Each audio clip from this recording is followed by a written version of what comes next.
नमस्कार। मैं वीके शास्त्री ज्योतिष शास्त्र में श्रद्धा और विश्वास रखने वाले सभी जातकों का अपने चैनल के माध्यम से बहुत बहुत स्वागत करता हूं। वर्ष 2023 का पहला चंद्र ग्रहण 5 मई 2023 को लगेगा। ये चंद्र ग्रहण वैशाख मास की पूर्णिमा तिथि को लगेगा और तुला राशि में विशाखा नक्षत्र में लगेगा। इस ग्रहण के दौरान कई दुर्लभ संयोग बन रहे हैं जो कि ग्रहण के दौरान पहली बार बनेंगे। इस ग्रहण के दौरान सूर्य, बुध, गुरु और राहु का चतुर्ग्रही योग बनेगा और शुक्र मंगल की युति भी बनेगी।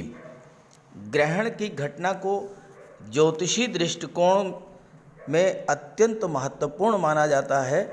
हालांकि वैज्ञानिक नज़रिए से ये एक खगोलीय घटना है, लेकिन ग्रहण के दौरान जो विकिरण उत्सर्जित होते हैं, जो रेडिएशंस निकलते हैं, उनका दुष्प्रभाव तो समस्त चराचर जगत पर, पूरे विश्व पर पड़ता ही है।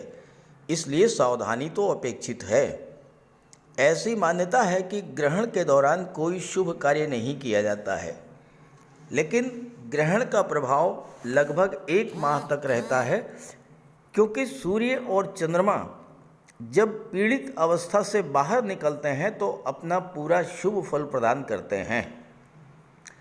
20 अप्रैल को पहला सूर्य ग्रहण लग चुका है और ठीक 15 दिन बाद पहला चंद्र ग्रहण लगने जा रहा है। ये चंद्र ग्रहण भारतीय समय के अनुसार 5 मई को रात्रि 8:45 पर शुरू होगा और रात्रि 1 बजे समाप्त होगा। ये चंद्र ग्रहण दक्षिण पश्चिम यूरोप, दक्षिण पश्चिम एशिया, अफ्रीका, उत्तरी अमेरिका, अटलांटिक क्षेत्र, पैसिफिक क्षेत्र और हिंद महासागर के कुछ हिस्सों में नज़र आएगा। हालांकि भारत में ये चंद्र ग्रहण सहज दृश्य नहीं होगा, क्योंकि ये उपछाया चंद्र ग्रहण है, लेकिन दक्षिण भारत के समुद्र तटीय इलाकों में कहीं कहीं ये चंद्र ग्रहण दिखाई पड़ सकता है। हालांकि उपछाया चंद्र ग्रहण होने के कारण भारत में सूतक काल मान्य नहीं होगा, लेकिन चंद्र ग्रहण का प्रभाव तो पड़ेगा ही। इसलिए सावधानियां और उपाय तो करते ही रहना होगा। विश्व के जिन जिन हिस्सों में ये चंद्र ग्रहण दिखाई देगा वहाँ पर सूतक काल मान्य होगा और ये सूतक काल चंद्र ग्रहण के 9 घंटे पहले शुरू होगा, यानी 11:45 से सूतक काल लग जाएगा। तो इस वीडियो में हम बात करेंगे ग्रहण के दौरान रखी जाने वाली सावधानियों के बारे में, उपायों के बारे में, गर्भवती महिलाओं के लिए विशेष सावधानियां और उपायों की चर्चा करेंगे। फिर बात करेंगे उन 8 भाग्यशाली राशियों के बारे में जिनको इस चंद्र ग्रहण के बाद अगले 1 माह तक विशेष लाभ होने जा रहा है और कुंभ राशि उनमें से एक है। ये विश्लेषण आपकी चंद्र राशि के आधार पर किया जा रहा है। और दूसरी बात, कमेंट बॉक्स में किसी भी अनजान व्यक्ति के द्वारा दिए गए नंबर पर भूल करके भी कांटेक्ट मत कीजिएगा, आपके साथ फ्रॉड हो सकता है। चंद्र ग्रहण का बहुत अधिक ज्योतिषीय महत्व है। चंद्रमा हमारा मन है और हमारे मन पर चंद्रमा का नियंत्रण होता है। चंद्रमा मन, मस्तिष्क, सोच, विचारधारा, संवेदना और कल्पना शक्ति का कारक है। मन के हारे हार है, मन के जीते जीत। और यही चंद्रमा जब पीड़ित होता है तो हमारा मन, मस्तिष्क और हमारी सोच भी प्रभावित होती है। तो चंद्र ग्रहण के दौरान और सूतक काल के दौरान पहली बात आपको ये ध्यान में रखना है कि कोई भी शुभ कार्य नहीं करना है। दूसरी बात, सूतक के दौरान सोना नहीं है, जागते रहना है। मंत्रों का जाप करें, भगवान भोले शंकर के मंत्रों का जाप, ओम नमः शिवाय या महामृत्युंजय मंत्र का जाप करें। भोजन नहीं बनाना है और अगर बनाएं तो तुलसी पत्र डाल करके रखें। ग्रहण समाप्त होने के बाद स्नान करें। घर और पूजा स्थल पर गंगा जल का छिड़काव करके घर को शुद्ध करें। सूतक काल में घर में अगर मंदिर है तो उसके कपाट बंद कर दें, नहीं है तो देवी देवताओं की मूर्ति का स्पर्श ना करें। ग्रहण के दौरान नकारात्मक विचारों को मन में आने ना दें और ग्रहण के दौरान अपने पास तुलसी के पत्ते रखें। घर के बाहर नहीं निकलना है। किसी ज़रूरी काम के लिए अगर घर के बाहर निकलना ही पड़े तो तुलसी के पत्ते अपनी जेब में रख करके निकलें। ग्रहण के पश्चात स्नान करके भोजन करें। और जहाँ तक गर्भवती माताओं की बात है तो गर्भवती माताओं को शिशु के लिए भोजन तो करना होगा, तो तुलसी का पत्ता भोजन में पहले से ही डाल करके रखें, तब उस भोजन को ग्रहण कर सकती हैं। ध्यान रखें कि सूतक काल लगने से पहले ही तुलसी का पत्ता आपको तोड़ करके रख लेना है और भगवान शिव के मंत्रों का जाप करते रहना है। इससे गर्भस्थ शिशु पर कोई दुष्प्रभाव नहीं पड़ेगा। कोई भी तेज धार या नुकीली वस्तुएं अपने पास ना तो रखें और ना ही कोई प्रयोग करें। जैसे कैंची है, चाकू है, सुई है, आलपीन है, इन चीज़ों के प्रयोग से बचें। और बाल या नाखून नहीं काटना है। घर के बाहर ना निकलें। ग्रहण के दौरान ग्रहण को देखने से बचें। कोशिश ये करें कि ग्रहण के दौरान भोजन ना पकाएं और ना ही भोजन ग्रहण करें, लेकिन अगर करना ही पड़े तो तुलसी पत्र का प्रयोग करके करें। और विशेष अवस्था में अगर घर के बाहर जाना पड़े तो तुलसी का पत्ता साथ में रखें। घर में मंदिर हो तो उसके कपाट को बंद कर दें। ग्रहण के समाप्त होने के बाद स्नान करें और भोजन ग्रहण करें। स्नान करने के बाद ज्योतिष शास्त्र में दान का बहुत महत्व बताया गया है। इस अवसर पर तो आप धन धान्य, चावल, चीनी, सफ़ेद मिठाई, सफ़ेद वस्त्र, इन सब चीज़ों का दान करें।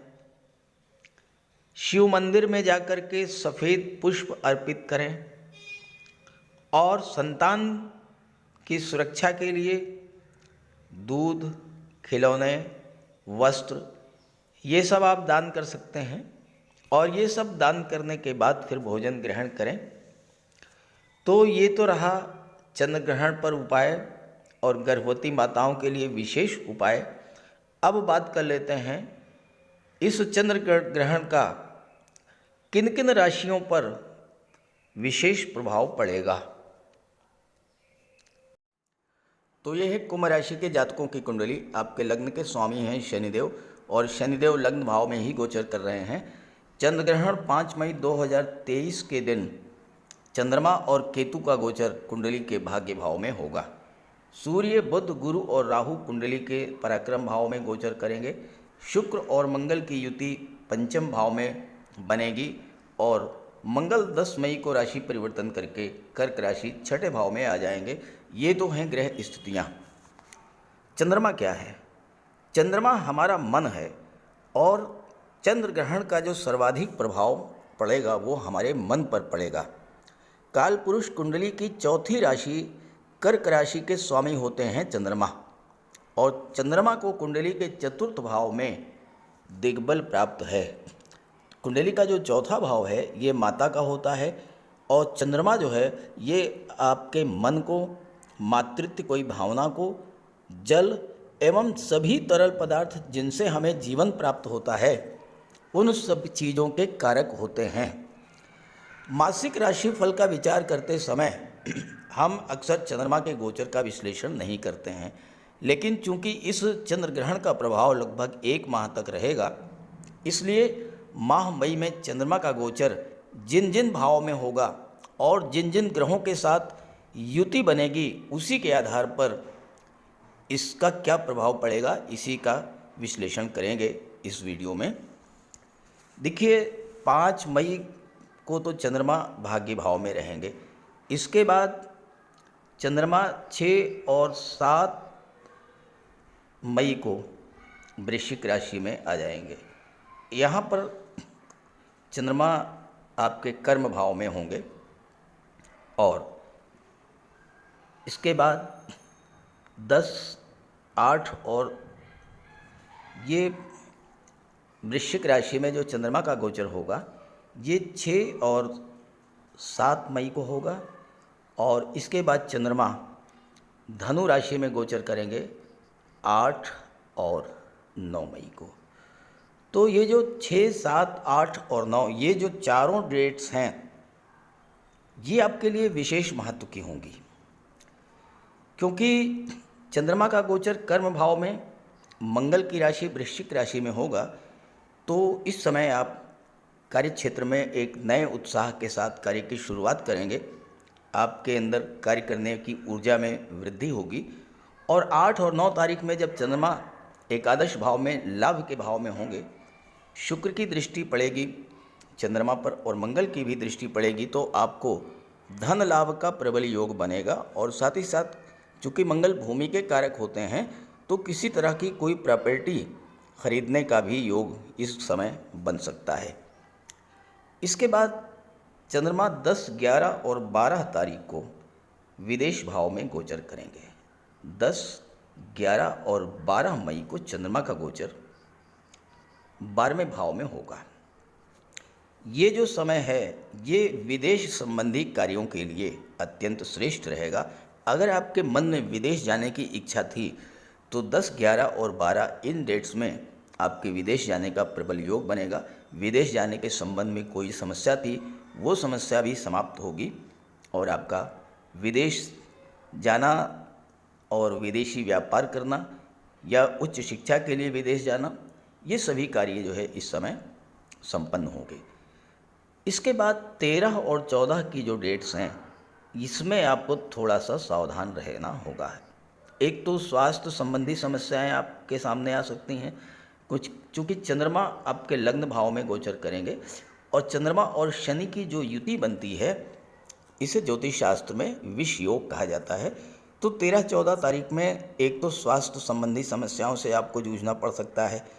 दूसरी बात यह है कि मन आपका अशांत रहेगा, मन में चिंता बेचैनी हो सकती है, कैरियर को लेकर के, धन को लेकर के और ख़ास करके परिवार को लेकर के, क्योंकि चंद्रमा की दृष्टि और शनि की दृष्टि, दोनों की दृष्टि जब सप्तम पर पड़ेगी तो परिवार में एक गलतफहमी और कलह की स्थिति बनेगी। तो ये जो 13 और 14 मई की डेट्स हैं, ये आपको विशेष सावधान रहना होगा। और इसके बाद 15, 16 की डेट्स आपके लिए बहुत अच्छी हैं, क्योंकि 15, 16 में जो है चंद्रमा का गोचर मीन राशि में होगा, कुंडली के धन भाव में। अब मीन राशि भी जल तत्वीय राशि है, चंद्रमा जल तत्वीय ग्रह हैं, तो दोनों का मतलब चंद्रमा का गोचर मीन राशि में होना धन के भाव में, तो ये धन की दृष्टि से बहुत अच्छा रहेगा। धन की प्राप्ति होगी और धन का संचय भी होगा। साथ ही साथ परिवार में कोई धार्मिक या मांगलिक आयोजन भी हो सकता है, संतान की प्राप्ति हो सकती है, या घर के किसी सदस्य का 15 और 16 में विवाह भी संपन्न हो सकता है। और इसके बाद 17, 18 की डेट्स भी बहुत महत्वपूर्ण रहेंगी, क्योंकि चंद्रमा मेष राशि में गोचर करेंगे और यहाँ पर पंचग्रही योग बनेगा। तो पराक्रम पुरुषार्थ में तो आपकी वृद्धि होगी ही, छोटी मोटी यात्राएं आप कर सकते हैं और इस समय भाग्य का पूरा सपोर्ट मिलेगा, क्योंकि 5 ग्रहों की दृष्टि भाग्य भाव पर पड़ेगी। तो भाग्य जागृत होगा, पुरुषार्थ जागृत होगा, पराक्रम जागृत होगा और कार्य क्षेत्र में आपको सफलता और लाभ के अवसर प्राप्त होंगे। और ये 17 और 18 को होगा। इसके बाद चंद्रमा फिर राशि परिवर्तन करेंगे और चंद्रमा वृषभ राशि में गोचर करेंगे। कुंडली के चतुर्थ भाव सुख भाव में। और ये जो डेट्स हैं ये हैं 19 और 20। और यहाँ पर जैसा मैंने शुरू में बताया कि चंद्रमा चतुर्थ भाव में दिग्बली होते हैं, तो इन दोनों डेट्स में माता का स्वास्थ्य अच्छा रहेगा, माता का स्नेह प्राप्त होगा और साथ ही साथ भूमि भवन प्रॉपर्टी क्रय करने का भी योग बनेगा। और इसके बाद जो अगली डेट है 21, 22 और 23, ये बहुत ही शुभ तिथियां हैं।